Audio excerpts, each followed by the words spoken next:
Hey, I'm so bored. What's up? It's a culture detective here investigating your favorite albums, and today I'm going to be doing two album reviews, and the first one I'll be doing is the new Paris, Texas album Mid-Air. So, yeah, Paris, Texas is an American rap rock duo. They have been putting out music for quite some time now.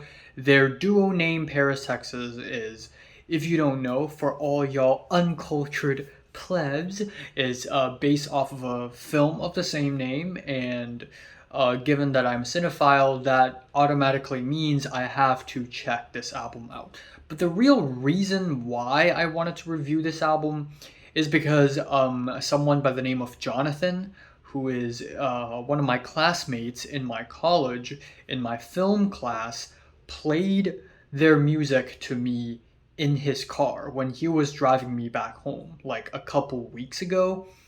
And I thought, okay, it sounds pretty interesting. Maybe I'll check it out, but didn't think much of it. But then a week ago, Fantana reviewed it, so that means this music is real now. And this isn't the first time this had happened where a classmate of mine in America would play a song from an artist that I've never heard of, and then Fantana would go on to review that. The last time that had happened was Snow Strippers. So it's pretty interesting that music is like an actual real thing now. Whereas back in Hong Kong, people would play music and they would always play the same goddamn Ed Sheeran and freaking Chainsmokers. So, anyways, Paris, Texas Mid-Air. It's rap and rock fusion, two of my favorite genres. It's mixed in a very dirty and lo-fi way. Seems like a recipe for goodness. Is it goodness? A bit. So the album opener 1037, we have the buzzing synths, the driving drums, the sequence beats, and the shouty raps. Altogether, it's very energetic and fun, and I really like it. It sounds like a slow tie beat, like a beat that slow tie would hop on. Yeah, the production could be better, the delivery could be better, but I still see a lot of energy on the track, which I really, really enjoy. I hear a lot of energy. Then we have the track Split Screen, which is a pretty straightforward trap rap track, but the production is really compressed, and I know that's kind of the point, but that sort of ruined the beat a little bit, and the flows are really, really sloppy. And that's like that throughout the entire track. And if the person rapping that has the voice of like Pusha T, maybe the flow would work. But unfortunately, it just kind of flops. But the next four tracks is just banger after banger, in my opinion. We have D&D, which has the emo guitars that are very moody, the subtle beats that are very clickety clackety, and we also have Kenny Mason, who fits onto this track like a glove. The overall production and performances are really on point. Following that, we have Sean Jared, which is probably my favorite track on the entire album. The first half of the track is very post-punky with some chipmunk background vocals, but then the real star of this track is the second half, where it randomly switches to some 80s house dance beats, and they still continue to rap with the same flow, and it is really, really freaking cool.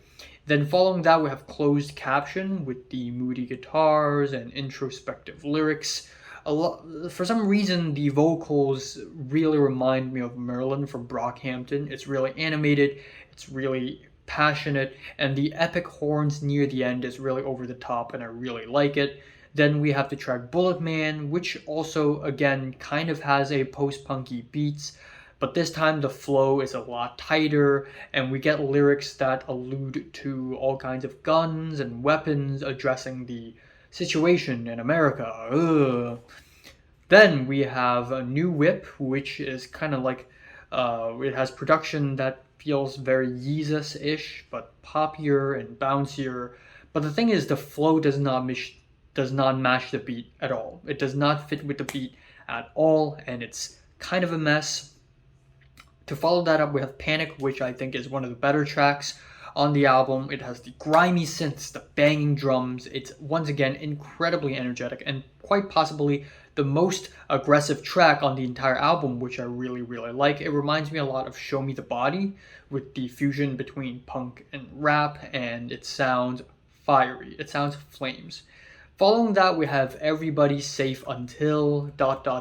which has a pop punk beat with some grungy guitars on top of it, which sounds like a very interesting combination of sounds. The production is really muddy and lo-fi, but it really matches with the vibe, and the track overall is quite catchy.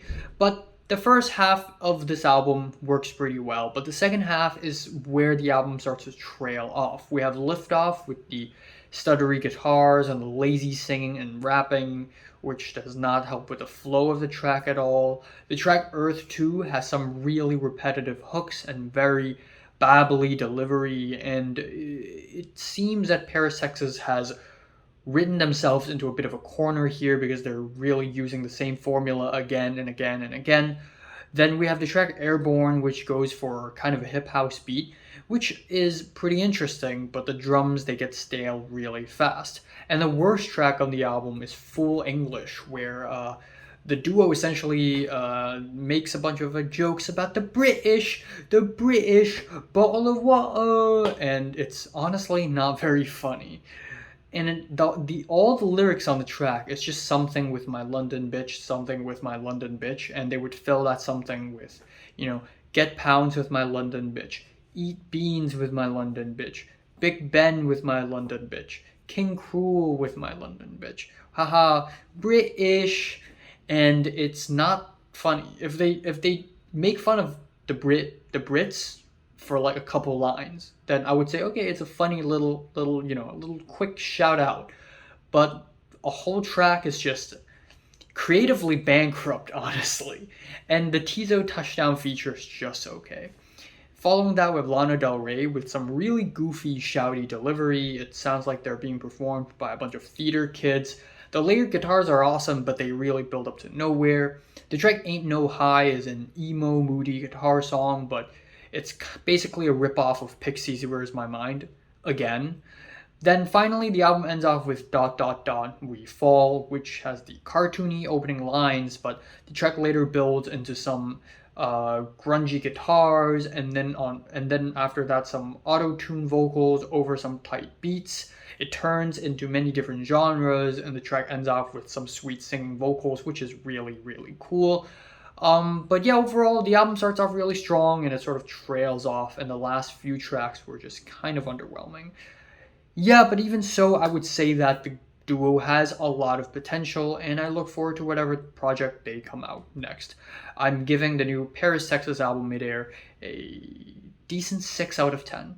So have you listened to the new Paris, Texas album? Comments below, let me know. Subscribe if you want more, and thanks for watching.